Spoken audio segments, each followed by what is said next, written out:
우리 옆에 있는 분하고 먼저 한번 인사 나누겠습니다. 추석 명절 잘 세셨습니까? 하고 반갑습니다. 잘 나오셨습니다. 하고 인사하겠습니다. 지난 추석 명절 주일 때 교인들이 많이 빠졌습니다. 어딘가들 잘 다녀오셨을 거라고 생각이 듭니다. 지난 주일날 유초등부 어린이까지 유아 어린이까지 다 함께 예배를 드렸는데 그 설교 교환에도 나와 있는 것처럼 설교 제목이 아담은 오실 자의 표상이라고 하는 그런 제목으로 모형이다 예표다 하는 제목으로 말씀을 전했습니다. 그 중요한 그 핵심이 무엇이었냐면 아담 한 사람으로 말미암아 모든 사람이 죄인 된 것 같이 예수 그리스도 한 분의 의로움 때문에 예수를 믿어 구원받는 그 모든 사람이 의롭다함을 받는다 하는 메시지였습니다. 그리고 우리로 하여금 예수를 믿도록 해주신 이 큰 은혜가 우리가 지혜로워서 우리가 능력이 있어서 한 것이 아니라 하나님이 우리를 선택하셔서 예수님을 구주로 영접하게 하시고 우리로 하여금 예수님의 의가 우리의 의가 되게 하셔서 우리의 행위나 노력에 의해서 구원을 받는 것이 아니라 단지 예수님의 의와 그리고 예수님의 그 순종 때문에 우리가 의롭다함을 받고 하나님의 자녀와 백성이 된다는 말씀을 전했습니다. 주일학교 어린이들은 목사님 뭔 소리를 하나 하고 힘들어했을 겁니다. 그래서 저도 굉장히 그 어린이 교회들한테 미안하기도 하고 청소년들도 뭐 얼마나 생각하면서 신앙생활을 하나 할 때 좀 미안하기도 했습니다만은 그러나 중요한 영적인 주제이기 때문에 믿음의 식구들과 함께 나눌 수 있었습니다. 여러분, 우리의 구원은 우리의 노력이나 수고나 우리의 어떤 행함에 의해서 주어지는 것이 아니라 전적인 예수님의 의 때문에 예수님의 그 거룩한 순종 때문에 우리가 의롭다함을 받는다는 것을 바울 사도는 분명하게 하고 있어요. 아담 한 사람의 범죄함으로 인하여 모든 사람이 죄인 된 것 같이 이게 대표 원리라는 거예요. 예수 그리스도 한 분 마지막 아담 되시는 아담은 오실 자의 예표였던 거죠. 한 사람의 대표의 죄가 모든 인류에게 죄가 된 것처럼 예수님의 한 분의 그 의로 인하여 그냥 모든 사람이 의롭다함을 받는다는 것이 아니라 예수를 구주로 영접하게 되면 그 믿음이 예수님이 나에게 누구인가라고 하는 그 믿음이 우리로 하여금 예수님의 그 인격과 예수님의 순종, 예수님의 의와로 이렇게 다 같이 연결되게끔 하나님이 만드신다는 거예요. 이게 하나님의 구원의 법칙입니다. 그렇기 때문에 어떤 우리의 어떤 행위나 우리의 어떤 모습 때문에 우리가 의롭다함을 받는 게 절대로 아니라 예수님 때문이다. 우리가 이제 이 세상을 떠나 천국 문 앞에 서서 이제 천사가 우리에게 묻습니다. 당신 천국을 들어갈 수 있는 자격이 되겠냐? 그러면 내 의 가지고는 절대로 안 지지만은 예수님의 의 때문에 예수님의 그 거룩한 순종 때문에 내가 천국에 들어갈 수 있습니다 라는 이 분명한 확신이 우리 가운데 있어야 된다는 것입니다.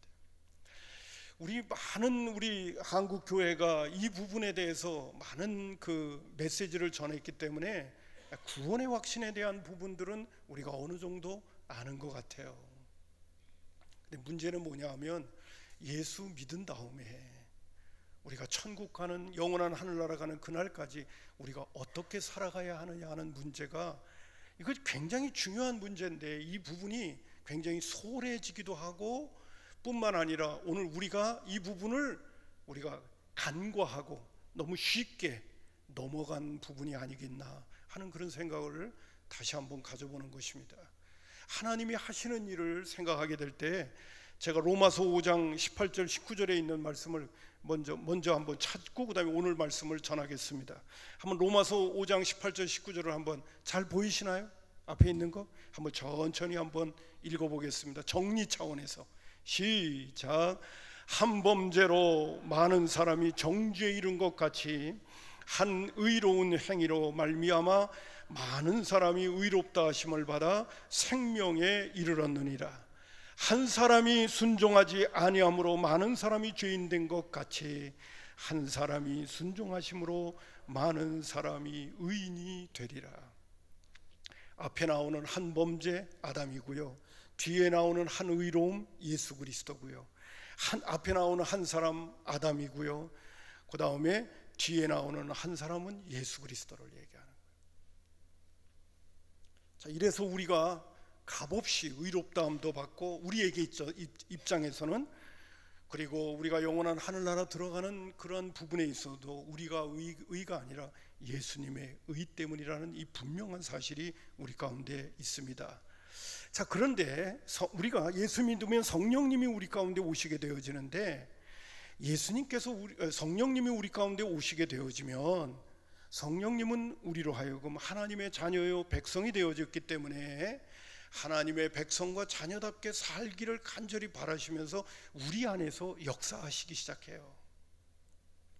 또 좀 더 나아가서 네가 예수님의 의 때문에 의롭다함을 받았지만은, 그러나 실제적으로 너의 인격과 삶이 영원한 하늘나라 가는 그날까지 정말 변화되어지고 성숙해 되어져서 예수님을 닮을 수 있는 그런 의와 그리고 순종이 너의 삶 속에서 나타나야 되지 않겠느냐라고 성령님께서 말씀하시면서 우리를 챙겨가신다는 말이에요.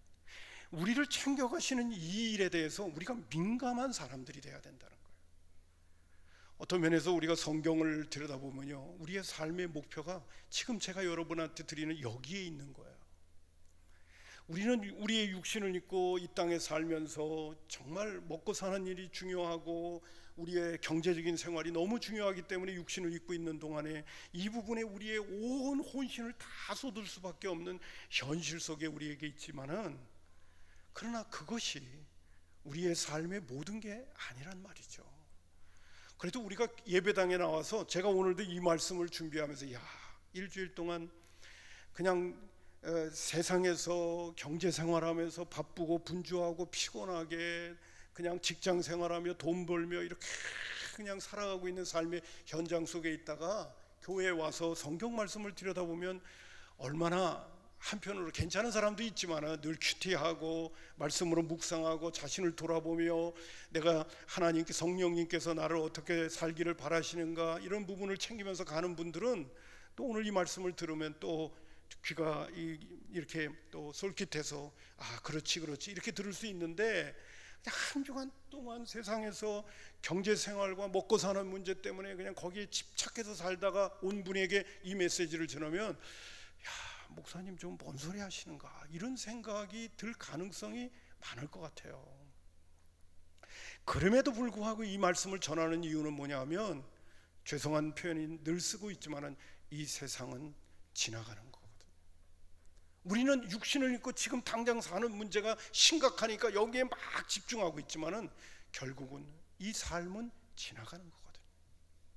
어떻든 지나가는 거거든요. 그래서 제가 늘 말씀드리는 것처럼 우리가 예배당에 와서는 내가 지금 어디로 가고 있는가를 다시 한번 생각할 줄 알아야 돼요. 그래서 바울 사도도 그렇고 베드로도 그렇고 우리는 나그네고, 그리고 행인이고 외국인이고, 우리는 천성을 향하여 갈아가고 있는 여행객들이라는 얘기를 자주 하고 계시는 거예요. 아무리 여기에 삶이 지금 당장 내 눈앞에 힘들고 어려운 부분이 있어도 우리는 여행객들이지, 우리는 집에 있는 게 아니거든요. 본집에 있는 게 아니거든요. 본집을 향하여 가고 있는 사람들이거든요. 그 본집을 향하여 가고 있을 때 하나님께서, 예수 믿고 구원받은 하나님의 자녀들이 성령님을 모시고 주님을 모시고 살아갈 때 정말 우리 성령님께서 내 안에서 챙기시기를 원하시는 인생의 목표와 방향이 뭐냐 하면, 바로 영원한 하늘나라 들어가서 어떻게 살 것인가, 뿐만 아니라 우리가 이 땅에 사는 날 동안에 빛과 소금으로 어떻게 살 것인가, 이 부분을 성령님께서 내 안에서 계속 챙겨주고 계시는 거예요. 이 부분에 우리는 우리의 마음을 쏟으면서 영적으로 깨어 있어야 된다는 거죠. 자, 그런데 이제 제가 지금 로마서 8장 1절로 넘어갈 때 이렇게 말씀을 하고 계십니다. 이제 그리스도 예수 안에 있는 자에게는 결코 정죄함이 없다는 말을 함으로 이제 시작을 하시는데, 앞에 있는 메시지를 이렇게 다 들으면서 연결되어지면 그냥 우리가 쉽게 이해할 수 있지만은 이제 로마서 8장 1절만 보면 이게 또 뭔가 이렇게 생각할 수가 있거든요. 근데 오늘 우리가 예수 믿고 구원받아 하나님의 자녀가 됐고, 예수님의 의가 나의 의가 되어져서 하나님의 자녀의 백성이 되었다 하더라도 오늘을 살아갈 때 내가 죄를 짓거든요. 내가 하나님의 뜻대로 못 살거든요. 그렇게 되면 마귀가 끊임없이 우리 가운데 와서 우리로 하여금 우리를 정죄하는 거예요. 저도 처음에 예수 믿고 난 다음에 하나님의 뜻대로 살겠다고 그렇게 막 뜨거운 가슴을 가지고 나아갔는데 얼마 안 있으니까 하나님의 뜻대로 못 사는 나를 보는 거예요. 이러면 안 되지 그러고 회개하고 또 하는데 안 되는 거예요. 그런 나를 보게 되어집니다. 그럼 마귀가 옆에 딱 와서 이제 얘기를 시작하는 거예요. 야, 너 하나님의 뜻대로 산다고 하면서 너 못 사는 거 보니까 첫 번째는 너 예수를 제대로 못 믿은 것 같다. 너 구원받지 못했으니까 그 모양이지. 이것부터 시작하는 거야. 그리고 우리를 정죄하기 시작합니다. 오늘 여기 로마서 8장 1절에 바울 사도가 언급한 것 가운데 그리스도 예수 안에 있는 자는 결코 정죄함이 없다는 거예요. 내 표현을 빌린다면 예수 믿고 구원받은 다음에 죄를 짓더라도 결코 정죄함이 없다는 거예요. 제가 미리 이렇게 좀 말씀을 드리고 싶습니다. 왜냐하면 우리 안에 자꾸 이게 정죄의식이 들어오거든요. 또 내 현실이 예수님 때문에 의롭다함을 받았다가 하지만은 내가 하나님의 뜻대로 못 사는 나 자신을 보면 하나님 앞에도 부끄럽고 이거 내가 뭐야 이렇게 하면서 내 자신을 스스로에게도 정죄감을 줄 수가 있거든요.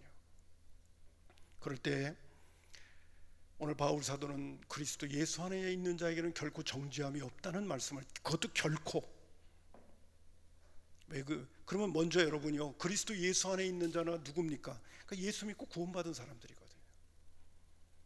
근데 그들에게는 결코 정죄함이 없어요. 그 이유는 뭐냐? 2절부터 4절에 있는 말씀 가운데 보면 미리 말씀을 드립니다. 첫 번째는 생명의 성령의 법이 죄와 사망의 법에서 너를 해방시켰기 때문이라는 거예요. 생명의 성령의 법이 들어와 가지고, 그 법이라는 것을 세력이라고 표현해도 좋습니다. 생명의 성령의 법이 들어와서 죄와 사망의 법을 몰아냈기 때문에 그렇다는 거예요. 거기서부터 얽매이지 않고 그 세력에서부터 자유함을 얻게 만들어줬기 때문에 그렇다는 거예요. 예수를 믿으면 그렇게 된다는 거예요. 뿐만 아니라 3절과 4절에 있는 말씀 또 보면 이렇습니다. 율법이 육신으로 말미암아 연약하여 할 수 없는 그것을 하나님은 하신다는 거예요. 그러면서 곧 죄로 말미암아 자기 아들을 죄 있는 육신의 모양으로 보내어 육신의 죄를 정하사. 여기까지는 어느 정도 상식을 가진 분들은 알아들으실 거예요. 4절이 참 중요합니다. 오늘 설교 제목과 같이 육신을 따르지 않고 그 영을 따라, 여기 영은 성령을 얘기하는 겁니다. 영을 따라 행하는 우리에게 율법의 요구가 이루어지게 한다는 거예요. 다시 말씀을 드려서 예수를 믿고 구원받으면 성령님을 모시게 되어지고 생명의 성령의 법이 우리 가운데 들어와서 죄와 사망의 법에서 자유함을 얻게 할 뿐만이 아니라, 미리 말씀드리면 우리가 성령을 쫓아 살아가게 되면 그 성령님께서 우리로 하여금 율법의 요구를 이룰 수 있도록 우리를 이끌어 가신다는 거예요. 그래서 오늘 구원은, 영원한 하늘나라는 오직 예수 그리스도의 의와 그 거룩한 순종 때문에 들어가지만은, 그래도 우리가 육신을 입고 이 땅에 사는 날 동안에 하나님의 자녀다움이 우리의 인격과 삶 속에서 펼쳐지고 하나님의 백성다움이 우리의 삶 속에서 열매 맺어 드러나게끔 되어져 있다는 거예요. 또 그렇게 드러날 수 있도록 하나님이 하신다는 거예요. 그게 3절과 4절이 우리에게 언급하고 있는 것입니다. 정죄에 대한 얘기 때문에 바울의 선언도 있기는 합니다만 그냥 넘어가겠습니다. 그러면 율법의 요구가 무엇입니까? 제가 우리 믿음의 식구들에게 늘 말씀드렸기 때문에 긴 말씀은 드리지 않지만 몇 가지 성경 구절을 찾겠습니다. 율법의 요구라고 하는 것은 예수님의 가르침에서 아주 기본적으로 등장합니다. 하나님 사랑하고 이웃 사랑하는 겁니다. 마음과 뜻과 정성과 힘을 다하여 주 너의 하나님을 사랑하고 내 이웃을 내 몸과 같이 사랑하는 것이 율법과 선지자의 대강령이라고 그랬습니다. 율법의 정신은 하나님 사랑하고 이웃 사랑에 의해서 만들어진 것이 율법이라는 거예요. 좀 더 나아가서 하나님 사랑에 대한 부분은 그렇게 설명하고 있지는 않지만은 사랑은 율법의 완성이라고 표현하고 있습니다.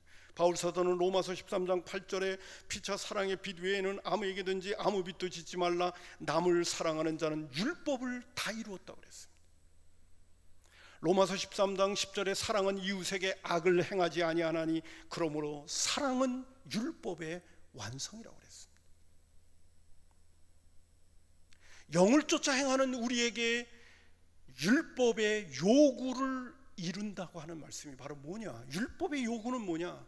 마음과 뜻과 정성과 힘을 다하여 하나님 사랑하고 내 이웃을 내 몸과 같이 사랑하는 것이 율법의 요구인 것입니다. 갈라디아서 5장 14절에 온 율법은 제가 아까 인용했나요? 내 이웃을 사랑하기를 내 자신과 하라 한 말씀에 다 이루었다고 말씀하십니다. 자, 좀 더 나아가서 하나님께서 우리를 부르시고 택하시고 하나님의 자녀 삼으신 목적에 대한 메시지를 보게 되면 로마서 8장 29절에 보면 하나님이 미리 아신 자들을 또한 그의 아들의 형상을 본받게 하기 위하여 미리 정하셨다, 선택하셨다. 이는 그로 많은 형제 중에서 맏아들이 되게 하려 하십니다. 아들의 형상이 무엇입니까? 예수님의 형상이 무엇입니까? 바로 그것이 하나님 사랑하고 이웃 사랑하는 거죠. 하나님 사랑하고 이웃 사랑하는 자 되도록 하기 위하여 우리를 부르시고 선택하시고 하나님의 자녀 삼으셨다는 거예요. 그렇기 때문에 오늘 우리는 예수님 때문에 값없이 의롭다함을 받게 되기는 합니다마는, 그러나 우리의 삶의 목표점은 아들의 형상을 담는 것이고, 그리고 하나님께서 구약의 이스라엘 백성들에게 주신 율법의 요구, 나 우리 믿음의 식구들에게 그런 얘기까지 했습니다. 이스라엘 백성들을 애굽에서 건져낸 다음에 하나님께서 그들에게 주신 것이 율법이었고, 그 율법은 하나님 사랑하고 이웃 사랑이라고 하는 것, 너는 내 백성이기 때문에 너희들은 이렇게 살아가야 된다는 그 메시지는 하나님이 인간을 만드실 때 주신 것과 동일하다는 것입니다. 내가 인간을 아담과 이브를 만들어 놓고 너희들은 어떻게 살래? 하나님께서 말씀하시죠. 하나님 사랑하고 이웃 사랑하면서 살아라. 그렇게 만들어 놓은 거거든요. 이스라엘 백성들을 애굽에서 건지고 나는 너의 하나님이라고 말씀하실 적에도 너희들 그러면 이제 어떻게 살래? 하나님 사랑하고 이웃 사랑하면서 살라고 율법을 주신 거거든요. 똑같은 거예요. 근데 인간이 타락했다는 건 뭐냐면 하나님 사랑하는 거를 저버렸고 인간 사랑하는 거를 저버린 것입니다.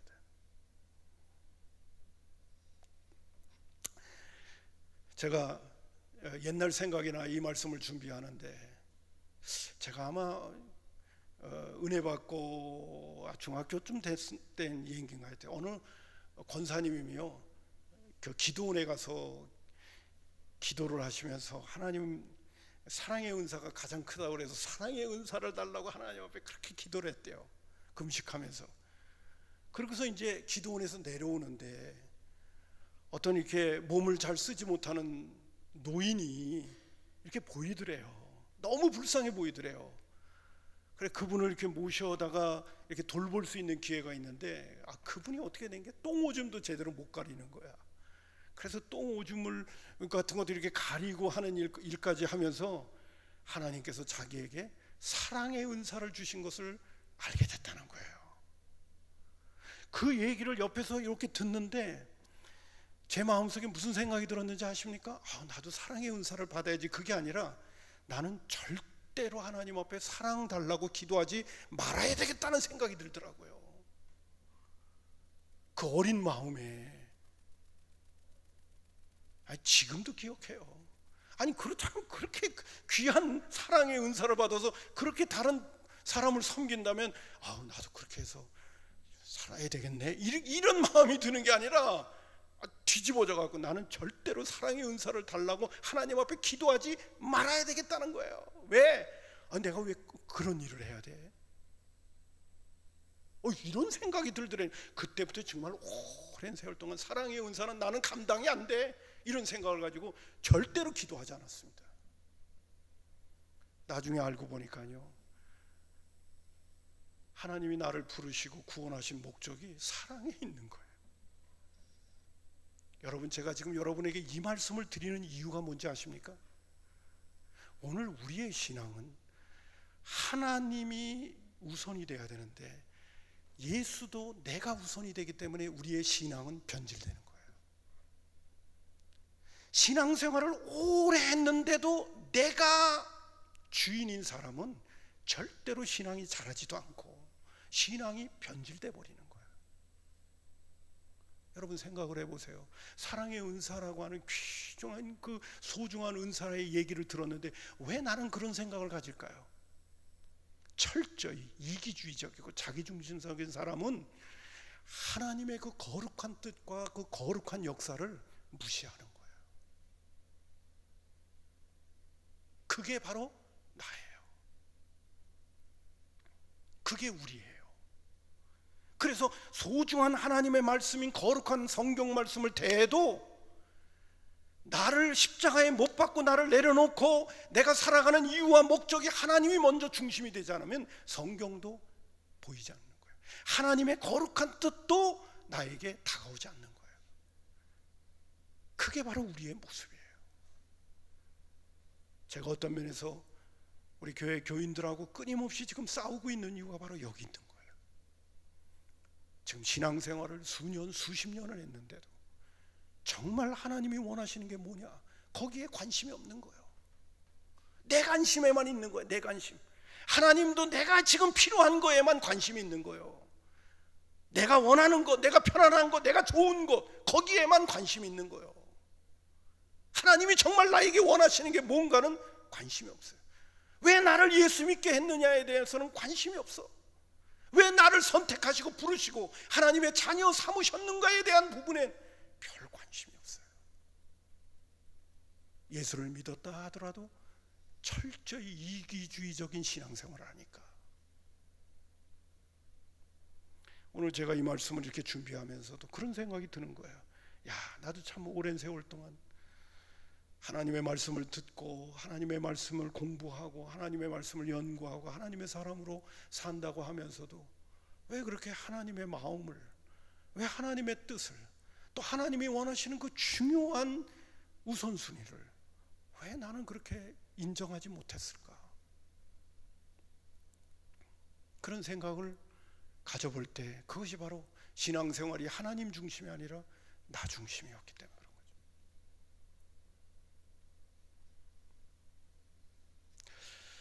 그러므로 여러분, 율법의 요구, 하나님께서 우리를 부르시고 우리에게 구약의 이스라엘 백성들에게 율법을 주셨고 신약의 이 시대를 살아가는 저와 여러분에게 하나님의 말씀을 주시는 이유는, 중요한 것은 하나님 사랑하고 이웃 사랑하면서 살거라. 그것이 하나님이 우리를 만드신 것이고 우리를 부르신 것이고 우리가 이 땅의 빛과 소금으로 살아가는 가장 소중한 삶의 이유고 목적이고, 또 아들의 형상을 본받아서 영원한 하늘나라에 들어갈 때도 정말 하나님께서 예수님을 그렇게 사랑하신 것처럼 너희들도 그렇게 살기를 바라시는 그런 마음 가운데 우리에게 오늘도 말씀을 주셨기 때문에 그런 거예요. 자, 조금 더 나아가서 사실 율법을 지키면 구원받습니다. 누가복음 10장 25절부터 28절에 있는 말씀을 제가 천천히 한번 읽어볼게요. 어떤 율법 교사가 일어나 예수를 시험하여 이르되 선생님, 내가 무엇을 하여야 영생을 얻으리까? 예수께서 이르실 때 율법에 무엇이라 기록되었으며 내가 어떻게 읽느냐? 대답하여 이르되, 율법사도 율법이 뭘 얘기하고 있는지 정확히 알고 있었거든요. 자, 보세요. 내 마음을 다하며 목숨을 다하며 힘을 다하며 뜻을 다하여 주 너의 하나님을 사랑하고 또한 내 이웃을 내 자신과 같이 사랑하라 하셨나이다. 얼마나 대답을 잘합니까? 율법에 뭐라고 그랬냐? 목숨 다하여 하나님 사랑하고 내 이웃을 내 몸과 같이 사랑하라고 율법은 얘기했습니다. 그러니까 예수님께서 뭐라고 대답하신지 아십니까? 어떻게 영생을 얻냐고 물으니까 율법사가, 그러면 하나님 사랑하고 이웃 사랑하는 것이 율법입니다. 예수님 뭐라고 하냐? 예수께서 이르시되 내 말이 옳도다. 이를 행하라. 그러면 살리라.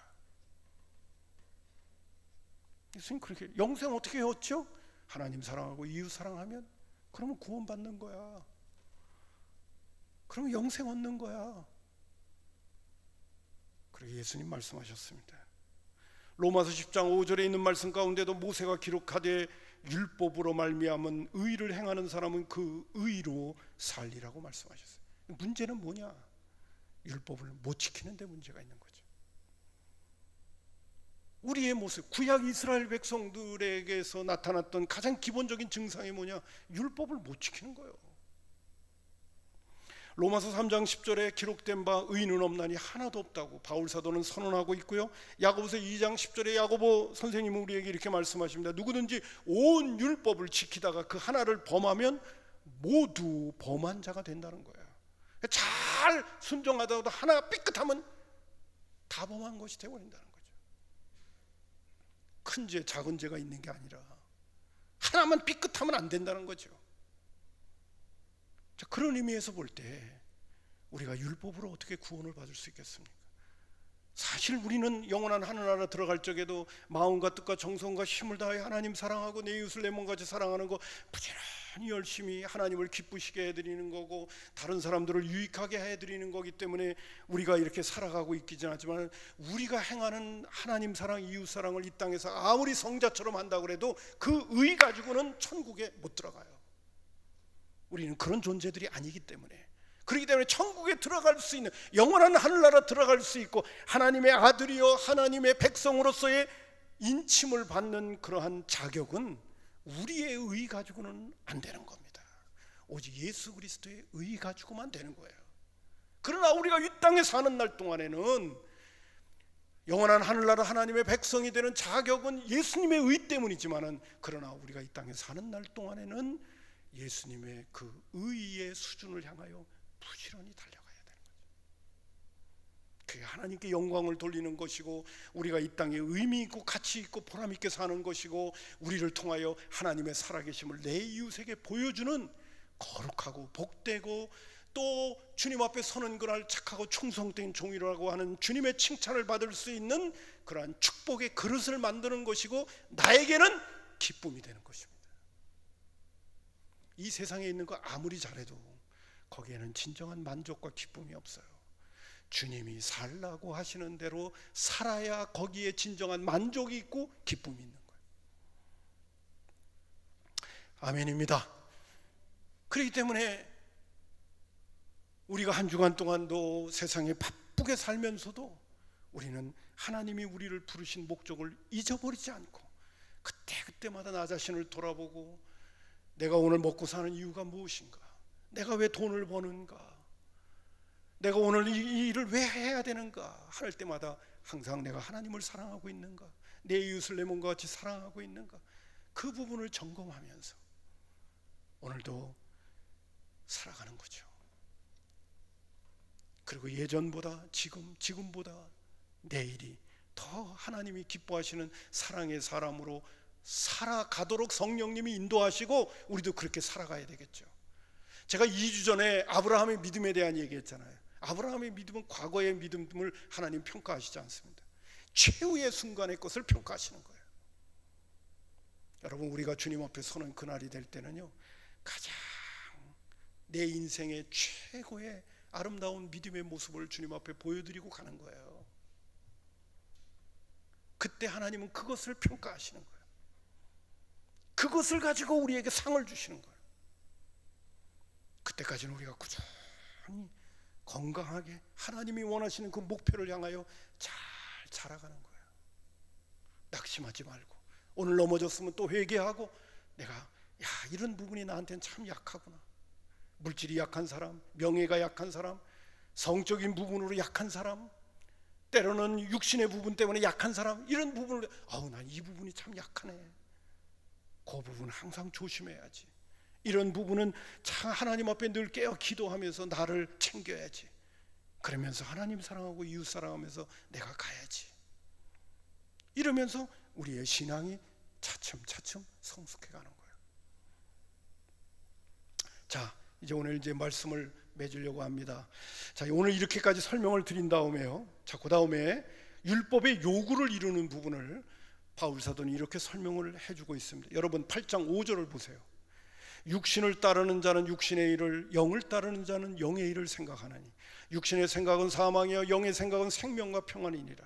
육신의 생각은 하나님과 원수가 되나니 이는 하나님의 법에 굴복하지 아니할 뿐 아니라 할 수도 없습니다. 육신에 있는 자들은 하나님을 기쁘시게 할 수 없느니라. 9절, 만일 너희가 속에 하나님이 영이 거하시면, 만일 너희 속에 하나님의 성령이 거하시면 너희가 육신에 있지 아니하고 성령에 있나니.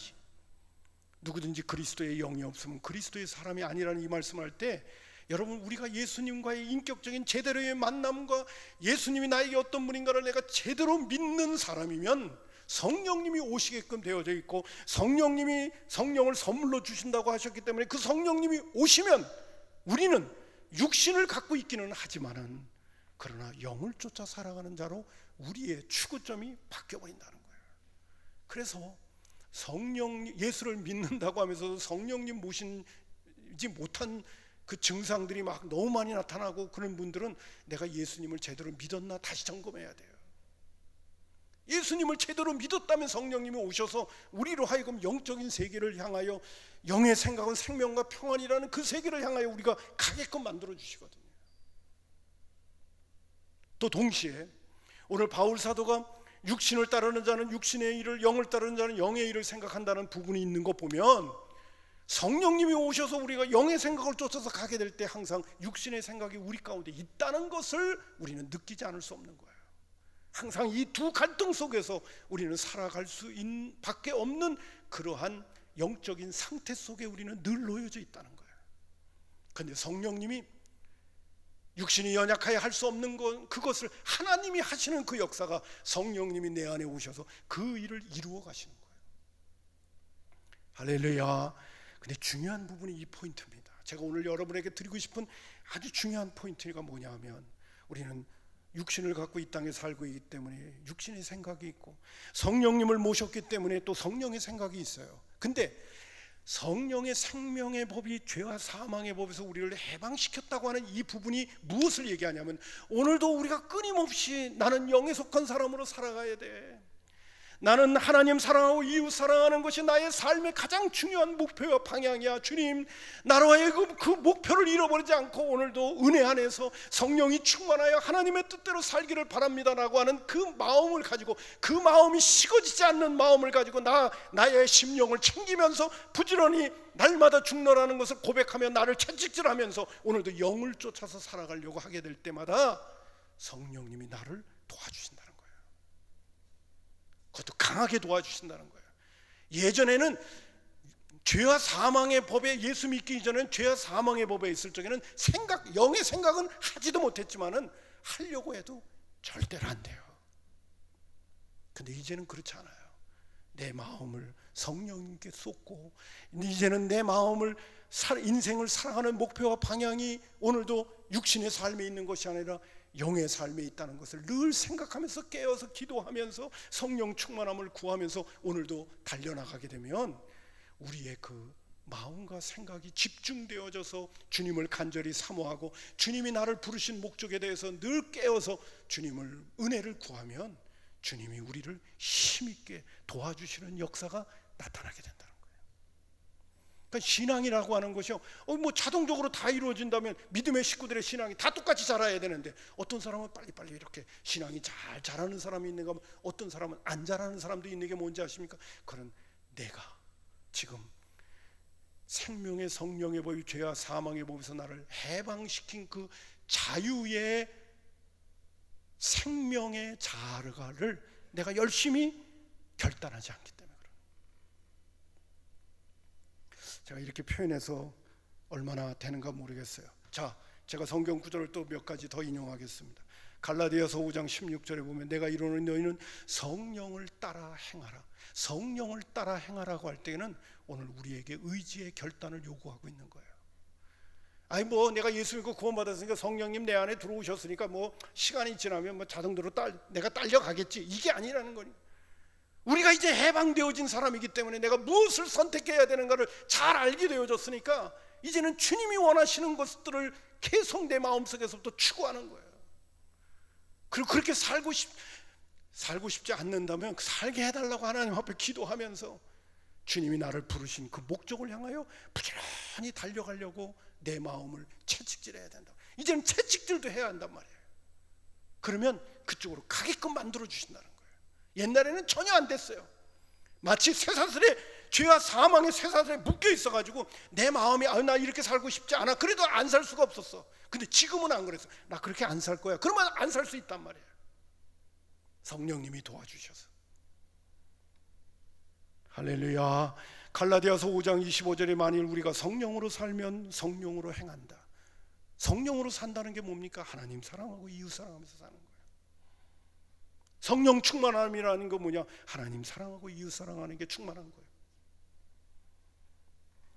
에베소 5장 15절부터 18절을 또 한번 제가 읽어보겠습니다. 그런즉 너희가 어떻게 행할 것을 자세히 주의하여 지혜 없는 자같이 하지 말고 지혜 없는 자같이 하지 말고. 지금 에베소에 있는 말씀을 주는 건 예수 믿고 구원받은 사람들한테 하고 있는 얘기예요. 지혜 없는 사람같이 하지 말고 오직 지혜 있는 자같이 세월을 아끼라. 오늘도 내 마음을 하나님께 쏟고 하나님이 나를 부르신 목적에다 쏟지 않으면 우리는 세월을 낭비하는 겁니다. 그런 삶의 현장 속에 우리는 있는 거예요 지금. 그러기에 지혜 있는 자같이 하여 세월을 아끼라. 때가 악하니라. 그러므로 어리석은 자가 되지 말고 오직 주의 뜻이 무엇인가 이해하라. 술 취하지 말라. 이는 방탕한 것이니 오직 성령의 충만을 받으라. 오늘도 하나님의 뜻을 받들어서 성령 충만해서 오늘도 하나님이 기뻐하시는 것이 나의 기쁨이 되려고 하는 마음을 가지고 부지런히 달려가려고 하면 하나님께서 그런 마음도 주시고 그렇게 살아갈 수 있도록 우리에게 능력과 힘을 주셔서 육신으로는 할 수 없는 그것을 하나님은 하시게 만드시는 그 은혜가 우리의 삶 속에서 열매 맺기 시작한다는 거예요. 할렐루야. 결국은 하나님이 하시게 하지만은 우리의 마음의 그러한 결단을 우리에게 끊임없이 요구하고 계신다는 거예요. 지혜 없는 자같이 하지 말고 지혜 있는 자같이 하여 세월을 아끼는 것. 그러니까 이런 부분을 보게 되면 자꾸 넘어질 때도 있어요. 안 될 때도 있어요. 하지 못할 때도 있어요. 그러나 거기에 연연하지 말고 오늘도 하나님이 나를 부르신 것은 아들의 영상을 본받게 하기 위해 불렀기 때문에 하나님 내가 어느 수준까지 올라갈는지 몰라도 그러나 하나님이 나를 인도하시는 그 목표까지는 내가 부지런히 오늘도 달려가기를 원합니다. 그 마음을 가지고 믿음의 길을 걸어가는 거죠. 아멘입니다. 제가 오늘 이 말씀을 들으면서 마지막 한 것 더하게 늘 성령을 따라 행하고자 하는 간절의 마음이 저와 여러분에게 있는가 하는 질문을 던지고 싶어요. 세상에서 오늘도 바쁘고 분주하게 살지만 하나님이 나를 부르신 이 목표에 대해서 간절한 열망들이 있는가? 이 열망이 있다면 우리는 반드시 율법의 요구를 이루시는 하나님의 은혜 속에 거하게 될 것입니다. 낙심하지 마시고 오늘도 믿음의 길을 잘 걸어가는 권속들 되기를 주님의 이름으로 축원합니다. 기도하겠습니다.